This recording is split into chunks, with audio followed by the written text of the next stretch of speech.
P T I کا ہی کوئی وزیر اعلیٰ آئے گا، جب آئے گا تو پھر ہم ڈٹ کے کپتان کے ساتھ تو ہم کھڑے شروع سے ہیں، ہم اس نئے سیٹ اپ کے ساتھ بھی کھڑے ہوں گے اور ان کو مجبور بھی کریں گے۔ ہمیں امید ہے کوئی سیاسی لوگ ہیں پارٹی سے ہٹ کے لوگوں کو کوآرڈینیٹر لیا جس کا پی ٹی آئی سے دور تک بھی تعلق نہیں تھا، لیکن آپ لوگوں نے کوئی آواز نہیں اٹھائی۔ ہم نے آواز بھرپور اٹھائی ہے، اپنے فورمز پہ اٹھائی ہے، میڈیا پہ آپ کے سامنے ابھی اٹھا رہا ہوں۔ میں نے جو سرور خان صاحب سرور شاہ صاحب جو بھی ہے ان کا پی ٹی آئی سے تعلق نہیں تھا، خالد خورشید نے اس کو کوآرڈینیٹر بنایا، تو وجہ کیا تھی؟ اس کی وجہ یہ تھی کہ ابھی جو ڈگری کا ایشو ہوا ہے، پھر عدم اعتماد کا ایک ایشو ہے، وہ بھی سر منڈلا رہا ہے۔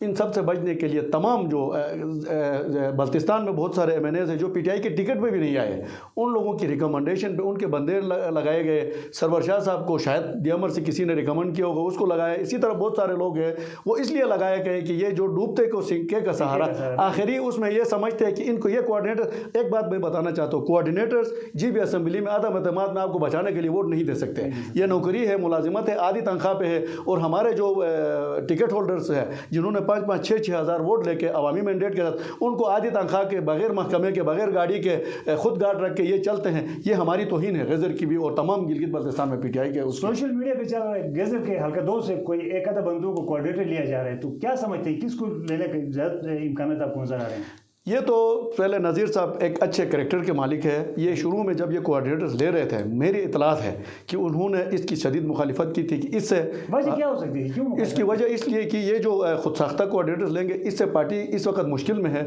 پارٹی میں انتشار آ سکتا ہے، کارکن ناراض ہو سکتے ہیں، ہم اور زیادہ مشکل میں پھنس سکتے ہیں۔ اور وہی ہوا اس نوٹیفیکیشن کے بعد تمام سینئر کارکنان، بانی کارکنان، جس میں ظاہر الدین بابر ہے، عاصم ہے، شاہد ہے، دوسرے وہ ہے، سب نے متفقہ طور پر ایک اپنی ہی حکومت کے خلاف آواز اٹھائی، جس سے یقیناً پارٹی کمزور ہوگی۔ اس لیے نذیر ایڈوکیٹ نے یہاں سے کوئی ریکمنڈ نہیں کیا تھا۔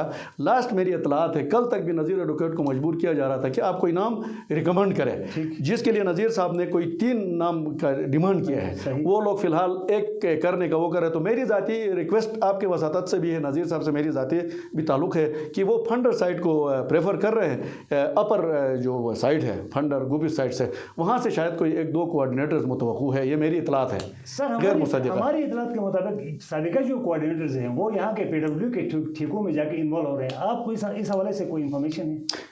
اگر ہے تو آپ لوگ خاموش کیوں ہیں؟ نہیں، ہم خاموش نہیں ہیں، ہمارے تو بہت سارے کارکنوں نے، ہم نے سوشل میڈیا پہ بھی آواز اٹھائی، اور ہماری پارٹی کا یہ منشور نہیں ہے۔ ہم تو اس ملک میں قانون کی حکمرانی چاہتے ہیں، میرٹ پہ تمام اس کی بات کرتے ہیں۔ تو اس میں اگر ایسا کوئی ملوث ہے تو انتہائی بدقسمتی ہے، یہی تو مسئلہ ہے۔ اگر ہمارا سی ایم صاحب صحیح میرٹ پہ کام کرتے تو ان لوگوں کا احتساب ہوتا۔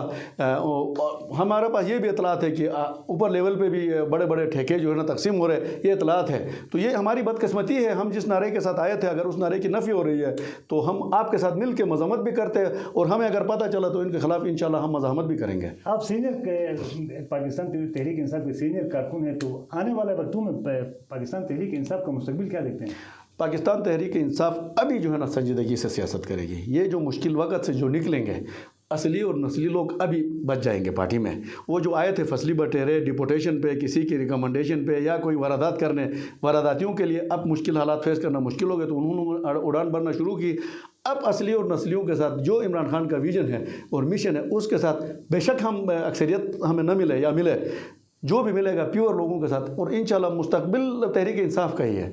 جس طرح پچھلے پارٹیوں نے یا حکومتوں نے پاکستان کو لوٹا، اس کی معیشت کو لوٹا، دہشت گردی میں بھی ان کا ڈائریکٹ ہاتھ ہے، جنہوں نے پاکستان کو پوری دنیا میں بدنام کرایا۔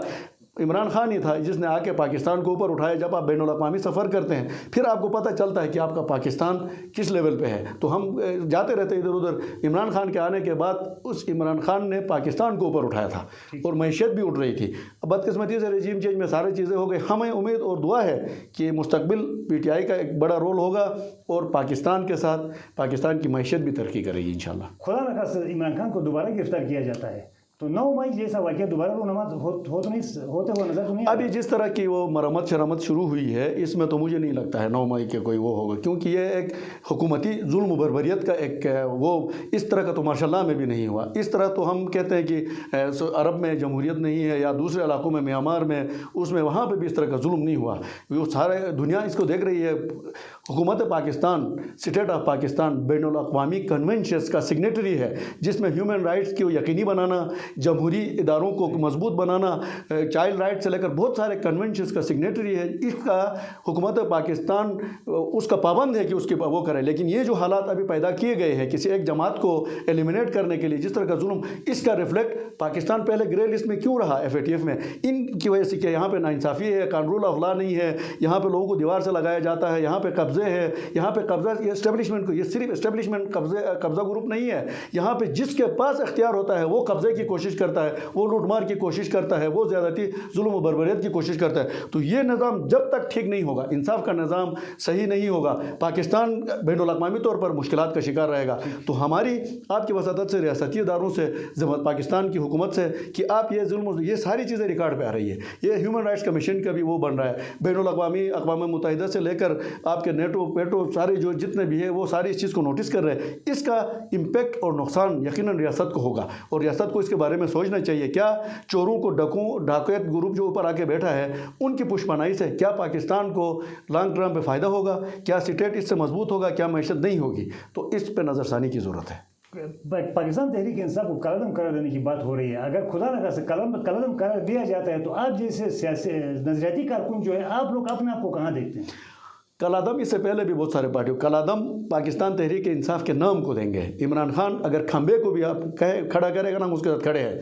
ہم کسی ہزار اور طریقے ہیں جمہوریت میں، ہم نے آ کے اس سیاسی نظام کے اندر آ کے حکومت نظام کا اس نظام کو ٹھیک کرنا ہے. اس نظام کے لیے ہم عمران خان کھمبے کے ساتھ کہے گا کھڑے رہو، ہم اس کے ساتھ کھڑے رہیں گے. اور ایک اور بات، اگر یہ سمجھتے ہیں کہ عمران خان کو ایلیمنیٹ کر کے یا عمران خان کو الیکشن سے باہر رکھ کے یا کوئی اربائی واردات کر کے اگر یہ سمجھتے ہیں کہ ان کو کامیابی ہرگز نہیں ملے گی، عمران خان جیل میں بھی ہوگا تو ہم اس کے نظریے کے ساتھ ادھر اس کی حکومت بنوائیں گے. عمران خان اگر الیکشن سے باہر بھی ہوگا، عمران خان ہی حکومت کرے گا. فارن پالیسی سے لے کر داخلے سے لے کر معیشت ٹھیک کرنے کی جو امید صرف ہمیں نہیں ہے. آپ امپارشل سرویز دیکھیں، بین الاقوامی جو وہ دیکھیں، آپ کرائے نا. اگر ڈر نہیں ہے تو 70% پلس جو لوگ ہیں پاکستان کے، وہ اس وقت تحریک انصاف اور عمران خان کے ساتھ کھڑے ہیں، اور ہم بھی اس کے ساتھ کھڑے ہیں. 2 سال پورے ہونے کو ہے گلگت بلتستان میں صبح پاکستان تحریک انصاف کی حکومت کو، اس کی کارکردگی کو آپ کس طرح دیکھتے ہیں؟ اس میں کارکردگی بہت زیادہ ہے. بدقسمتی یہ ہے کہ ہمارے وزیر اعلیٰ صاحب CM صاحب نے اپنے ساتھ جو یہاں پہ دیگر جو وہ ہے سیاستدان ہیں جو حکومت کی ترجمانی کر سکتے ہیں، اس کی وہ کر سکتے، وہ نہیں کر سکے. کچن کیبنٹ میں بھی وہ کل کے 2 بچوں کو رکھا ہے جو اس کی حکومت کی صحیح نمائندگی نہیں کر سکتے. میں آپ غزل سے تعلق رکھتے ہیں، آپ غزل کا سمپل ایک پروجیکٹ میں آپ کو بتا رہا ہوں. صرف آپ یہ شاندور چترال ایکسپریس وے نکالے، 50 ارب کا پروجیکٹ ہے. اس وقت آپ کا کرمبر ریک کے لیے آج تک کسی نے نہیں چھوڑا.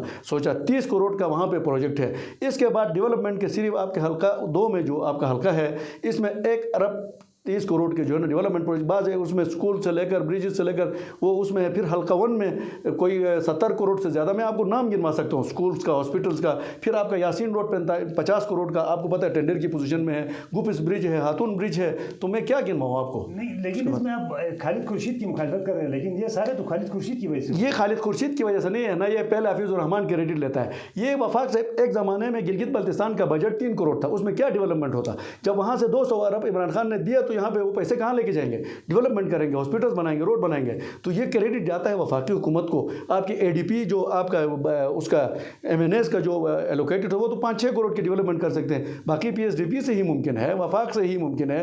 تو یہ سارا کریڈٹ وفاقی حکومت کو جاتا ہے، جنہوں نے بھاری ہمیں جو ہے نا پیکیجز دیے، ہمیں PSDP سے فنڈز دیے، بڑے بڑے پروجیکٹس اپروو کرائے، جس کی وجہ سے آج یہ ممکن ہوا کہ ہم چترال چندور ایکسپریس وے بن رہا ہے، آپ کا یاسین ویلی روڈ بن رہا ہے، کرمبر وہ روڈ بن رہا ہے. بڑے بڑے پروجیکٹس ہیں. اس کے علاوہ میں بہت سینکڑوں صرف غزل میں گنوا سکتا ہوں. سر آخری ایک سوال، معاہدے کے مطابق ہمارے جو ڈپٹی اسپیکر نذیر احمد صاحب 25 مئی کو اس میں اسپیکر بننا ہے، اس حوالے سے آپ کے پاس کیا اطلاعات ہیں؟ ابھی ہم نے سنا ہے کہ معاہدہ تو ہوا ہے، اس میں کوئی دو رائے نہیں ہے. اس کی گواہی جو منسٹرز ہے صوبائی ان لوگوں نے بھی دیا، ہمارے سامنے ہوا، گنڈاپور صاحب کے سامنے ہوا. اب جون میں ہم ایکسپیکٹ کر رہے ہیں کہ اسپیکرشپ جو ہے نا ہماری نذیر صاحب کو ملے گی. لیکن بدقسمتی یہ ہے غزر کو ہمیشہ سے نظر انداز کیا جاتا تھا، دیوار سے لگایا جاتا ہے. اس کی وجہ یہ ہے کہ ہمارے پاس مسجدوں کا وہ مسلح گروپ نہیں ہے جو بندوق کی نوک پہ اپنے فیصلے منوا سکے. ہمارے پاس وہ جو جلاؤ گراؤ والے گروپ نہیں ہے. ہمارے ادھر ایجوکیشن کا ریشو 90% ہے. ہم مہذب طریقے سے اپنے ڈیمانڈز رکھتے ہیں، ہم سنجیدگی سے اپنے مطالبات رکھتے ہیں، ہم علم اور عقل کی بنیاد پہ بات کرتے ہیں. تو ہمیں ہمیشہ